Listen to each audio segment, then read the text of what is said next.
ഞാൻ പറയാൻ പോകുന്ന അതിഭയങ്കരമായി സത്യം കേട്ടിട്ട് നിങ്ങൾ ഞെട്ടരുത്. ആത്മീയമായ സ്പിരിച്വൽ പവർ ഉള്ളവർ അവർ ഈ മനുഷ്യന്റെ പഞ്ചേന്ദ്രിയങ്ങൾക്ക് അപ്പുറത്തുള്ള ലോകത്തിലേക്ക് പോയി അസ്ട്രൽ ബോഡിയുമായി ബന്ധപ്പെടാൻ പറ്റും. എടാ ഇത് സത്യമായ കാര്യമാണോ അതോ അല്ല നോണ ഞാൻ എന്റെ കണ്ണുകൊണ്ട് കണ്ടതല്ലേ. ഞാൻ 5 തവണ ഭൂതത്തെയും മൃഗത്തെ ആത്മാവിനെയും കാണുകയോ അനുഭവിക്കുകയോ ചെയ്തിട്ടുള്ള മനുഷ്യനാണ്. അതൊരു കച്ചവടക്കാരനെ കുത്തിക്കൊന്നു. 4-5 ദിവസം അന്വേഷിച്ചിട്ട് ഒരു തുമ്പും കിട്ടുന്നില്ല. എത്രയും പെട്ടെന്ന് കേസ് തെളിയിച്ചില്ലെങ്കിൽ ഖജനാവിന് വരുത്തി വെച്ച നഷ്ടത്തിന് നിങ്ങൾ മറുപടി പറയേണ്ടി വരും. അപ്പൊ എന്റെ അന്നത്തെ DYSP ഗോനാഥൻ മേനോനായിരുന്നു. അതേപോലെ നമുക്ക് ആത്മാവിനൊന്ന് വിളിച്ചു വരുത്താന്ന് പറഞ്ഞു. ഭയങ്കര ബിസിയല്ലേ, നമ്മൾ പെട്ടെന്ന് വിളിച്ചെന്ത് അവൻ ഫ്ലൈറ്റ് ചാർട്ടർ ചെയ്ത് വരും, അല്ലെങ്കിൽ ഞാൻ വരുത്തും. അതെല്ലാം വളഞ്ഞിട്ട് തിരിച്ചു കൊണ്ടുവന്ന് തറയിൽ ആ കുട്ടിയെ കിടത്തി. എന്നിട്ടൊരു വെറ്റില എടുത്തിട്ട് ഇങ്ങനെ ചുണ്ടാമ്പൊക്കെ തേച്ച് കഴിയുമ്പോഴത്തേക്ക് ചാടി എഴുന്നേറ്റ് പഞ്ചായത്ത് ഗ്രൗണ്ട് വഴി 2 റൗണ്ട് ഓടി ഒന്ന് പോടോ. വെറ്റില ഇങ്ങനെ മടച്ച കുട്ടി ഇങ്ങനെ പൊങ്ങി വരും. വെറ്റില മടക്കിയ കുട്ടി ബടി പോകുന്ന പോലെ താഴോട്ട് പോകും. വിളിച്ചു വരുത്തി കഴിഞ്ഞാൽ കുട്ടി സംസാരിക്കാൻ തുടങ്ങി. സംസാരിച്ചു തുടങ്ങുന്ന ഈ മരിച്ച ആളിന്റെ ഭാര്യ പറഞ്ഞു, ഇതോ എന്റെ ഭർത്താവിന്റെ ശബ്ദം എന്ന് പറഞ്ഞു. മനസ്സിലാക്കി കളഞ്ഞല്ല. പിന്നെ 15 വയസ്സുള്ള ഒരു കുട്ടിയുടെ ശബ്ദം 52 വയസ്സുള്ള മനുഷ്യന്റെ ശബ്ദമായിട്ട് മാറി. ശാസ്ത്രത്തിന്റെ ഒരു വളർച്ച. പറഞ്ഞു, പാതാളത്തിൽ അങ്ങനെ ഇങ്ങനെ വിളിച്ചു വരുന്നത് വലിയ കഷ്ടപ്പാടാ, എന്നെ അങ്ങ് വിടുവെന്ന് പറഞ്ഞു. ഇത്രയും വലിയ ഗതി കെട്ടവൻ ഈ ലോകത്ത് വേറെ ആരെങ്കിലും ഉണ്ടാവും എന്റെ കർത്താവേ. ഈ ഭാര്യ പറഞ്ഞു, വിധവസ്ത്രീ പറഞ്ഞു, അയ്യോ എന്നെ കേസ് തെളിഞ്ഞില്ലേലും ശരി മരിച്ച ആത്മാവിനെ ഉപദ്രവിക്കല്ലേന്ന് പറഞ്ഞു.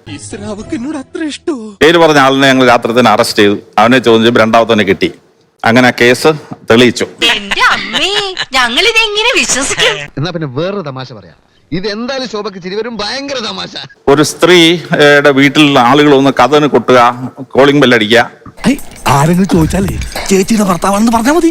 അപ്പൊ ഇവൾക്കൊരു സംശയം അയലോക്കത്തുള്ള ഒരാളാണെന്ന് പറഞ്ഞു. അപ്പൊ അയാൾക്കെതിരെ കേസ് രജിസ്റ്റർ ചെയ്യാൻ തുടങ്ങായിരുന്നു. അപ്പൊ ആർട്ടിക്കൽ DYSP എന്ത് ചെയ്തു, ക്യാമറാസ് വെച്ചു. എങ്ങനെയുണ്ട് എന്റെ ബുദ്ധേ? കൊണ്ടുപോയി ഉപ്പിലിട്ട് വെക്കുക. ക്യാമറാസ് വെച്ചപ്പോൾ ഈ മണി കൊട്ടുന്ന സമയത്ത് അന്തരീക്ഷത്തിലൂടെ ഒരു കറുത്ത ഒരു രൂപം ഇങ്ങനെ ഒഴുകി വരികയാണ്. ഒഴുകി വന്നിട്ടാണ് ഈ കോളിംഗ് ബെൽ അടിക്കുന്നതൊക്കെ. എന്ത് ഭ്രാന്താണ് ഇയാള് പറയുന്നത്? കാണിച്ച് കഴിഞ്ഞപ്പം പിന്നീട് മനസ്സിലാവുന്ന ഈ സ്ത്രീയെ പ്രേമിച്ചിരുന്ന ഒരു മനുഷ്യനുണ്ട്. അയാൾ ആത്മഹത്യ ചെയ്തു. ആത്മഹത്യ ചെയ്ത മനുഷ്യൻ ആ മുഖം കണ്ടിട്ട് അതാണെന്ന് മനസ്സിലാവുന്നു. കൊറേ നേരമായല്ലോ ഒരുമാതിരി ലോജിക്കില്ലാത്ത മണ്ടൻ കഥ മതി. ഈ കറുത്ത രൂപം ഇങ്ങനെ വന്നിട്ട് ഈ പർട്ടിക്കുലർ സ്ഥലത്ത് വന്നിട്ട് ആ പുസ്തകം ഇങ്ങനെ തുറക്കുന്നു, എന്തോ വായിക്കുന്നു. ഞാൻ ബാലരമല മായാവി വായിച്ചു ഉറങ്ങിപ്പോയതാ. കുറെ ആത്മാക്കളെ കൊണ്ടുവന്ന താങ്കൾക്ക് നമ്മുടെ ജാതി അധിക്ഷേപം കാരണം മരിച്ചുപോയ നിതിൻ രാജിന്റെ ആത്മാവിനെ കൊണ്ടുവന്ന് ഈ കേസ് ഒന്ന് തെളിയിച്ചു തരാമോ? അതൊക്കെ ആദ്യമേ ആലോചിക്കണമായിരുന്നു. അത്തരം ചോദ്യങ്ങൾക്ക് പ്രസക്തിയില്ല. നമ്മൾ തമ്മിൽ ഇങ്ങനെ തൊടാം, സ്പർശിക്കാം. മറ്റേ 2 സ്പർശനമില്ലാത്തവരാണ്. എന്തോന്നാടോ ഇത്? എവിടെ നിന്ന് കിട്ടിയോടോ ഈ ഉണ്ടാക്കണേ? ഈ കഥകൾ നേരത്തെയും പറഞ്ഞിട്ടുണ്ട്. അന്നൊന്നും കാര്യമായിട്ട് ആൾക്കാർ ചോദ്യം ചെയ്യാൻ രംഗത്ത് വന്നിട്ടില്ല. സാക്ഷരത നേടിയപ്പോ ജനങ്ങൾക്ക് വിവരം വന്നല്ലോ. ആത്മീയമായ ഒരു ലെവൽ കഴിയുന്നവർക്ക് അസ്ട്രൽ ബോഡിയെ കാണാൻ പറ്റൂ, സാധാരണ മനുഷ്യനെ കാണാൻ പറ്റില്ല. ഷോക്ക് അടിക്കേണ്ട ടൈമായി. ജോസിന് എന്താ ഐഡിയ പറയാണ്ട്? എന്താ ജോസേ? ഈ മരണപ്പെട്ടതിന് ശേഷം ഈ ഭർത്താവിലേക്ക് ഈ ഭാര്യ കയറുകയാണ്.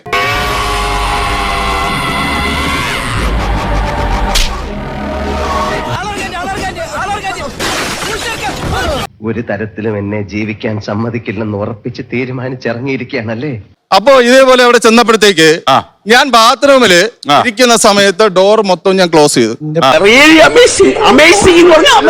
ക്ലോസ് ചെയ്തപ്പോഴത്തേക്ക് എന്റെ മനസ്സിൽ വരുന്നത്, ഈ ഡോർ ക്ലോസ് ചെയ്ത് കഴിഞ്ഞാൽ ഇനി ഇതിനെ എടുക്കാൻ പറ്റില്ല, ഈ ഡോറിനെ തുറക്കാൻ പറ്റില്ല.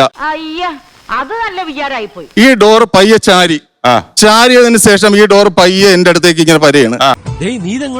നീ എങ്ങോട്ടാണോ അങ്ങോട്ടാണ് ഞാനും. അടുത്ത് വരരുത്, അടുത്ത് വന്നാൽ പേടിച്ച് മൂത്രമൊഴിച്ച് കളയും ഞാൻ. ആവാഹിച്ച് വെച്ചിരുന്ന കലത്തിന്റെ, അതായത് കലശക്കുടത്തിന്റെ പുറത്ത് ഇയാൾ വീഴുകയാണ്. വീണ് ബോധം പോയി. ഞാൻ എഴുന്നേറ്റ് ചെന്ന് തലയ്ക്കൊരു തട്ട് കെട്ടിയപ്പോഴത്തേക്ക് അയാൾ എണീറ്റ് വന്ന്, ഇവിടെയായിരുന്നു കുഴപ്പം. ഞാൻ പരികർമ്മികളുടെ വാന്ന് പറഞ്ഞു. അവര് കേൾക്കാത്തത് കൊണ്ട് ഞാനൊരു ചീത്തയോടെ വിളിച്ചിട്ടാണ് പരിഗണനാന്ന് പറഞ്ഞു. നേരെ പൈപ്പിന്റെ മുട്ടി പോയിട്ട് മൂത്രം പോയ ജട്ടിയും കഴുകി നേരെ ആശുപത്രിയിലേക്ക് പോയി. ബാക്കിയുള്ള ഇതെല്ലാം ചെയ്ത് ോട്ട് നിർത്താൻ പറഞ്ഞു. ചാരി നിർത്തി വയറിലൊരു പിടി പിടിച്ച് നാഭിക്ക് മുട്ടുകാല് കൊണ്ട് ഇടിച്ചിട്ടുണ്ടല്ലോ. ഇന്ത്യയുടെ താഴെ കിടക്കുന്ന ശ്രീലങ്ക വരെ തകർന്നു പോയടോ. ഈ ആത്മാവ് നിൽക്കുന്നത് സ്ത്രീയുടെ ആത്മാവാണ്. അവര് അയാൾ വിളിച്ച വിളി എന്ന് പറഞ്ഞാൽ നല്ല ബാസുള്ള ഒരാളാണ്. അയാൾ വിളിച്ചതെന്ന്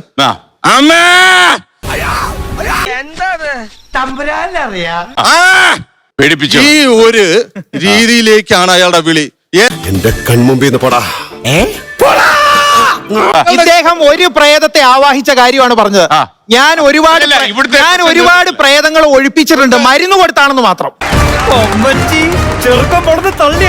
possession attack, dissociative identity disorder എന്നിങ്ങനെയുള്ള മാനസിക രോഗങ്ങളാണ് പല പ്രേതാനുഭവങ്ങളുടെയും പിന്നിൽ നിന്ന് പ്രവർത്തിക്കുന്നത്.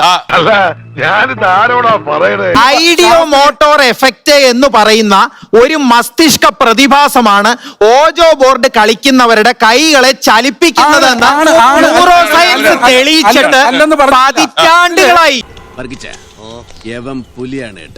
പതിറ്റാണ്ടുകൾ 20 വർഷമായിട്ട് ആ തട്ടിപ്പ് കൊണ്ടാണ് ഇദ്ദേഹം ജീവിക്കുന്നതെന്നാണ് എനിക്ക് മനസ്സിലാവുന്നത്.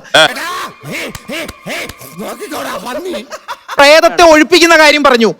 ഇവിടെ ഈ കാണിച്ച വീഡിയോ ഉണ്ടല്ലോ വലിയ രീതിയിൽ, ഈ വീഡിയോയുടെ 10 ഇരട്ടിയാണ് ഓരോ ദിവസവും സൈക്യാട്രി OP-യിൽ നിന്നാൽ അവിടുത്തെ ഡോക്ടർക്ക് കാണാൻ പറ്റുക. വീട്ടില് ഇപ്പൊ എന്റെ കൂടെ വന്നിരിക്കുന്ന ഡ്രൈവർ ചായ കുടിക്കാൻ തുടങ്ങിയോണ്ട് അടിച്ചങ്ങ് തെറിപ്പിക്കുക. ചായ അങ്ങനെ പഞ്ചസാര ഇട്ടുവെങ്കിൽ ചായ അടിച്ച് തെറിപ്പിക്കും, പഞ്ചസാര ഇല്ലെങ്കിൽ പ്രയത്നം കുഴപ്പമൊന്നുമില്ല. അപ്പൊ ഞാൻ എന്റെ ലൈബ്രറി ഇരുന്ന് വായിച്ചോണ്ടിരിക്കുക. അപ്പൊ എന്റെ ഷെൽഫിന്റെ അപ്പുറത്ത് നിന്ന് എന്റെ ഭാര്യ എന്നോട് സംസാരിക്കുകയാണ്. ഞാൻ ജനലിൽ കൂടെ നോക്കിയപ്പോൾ താഴെ ഭാര്യ തുണി വിരിച്ചോണ്ടിരിക്കുകയാണ്. അപ്പൊ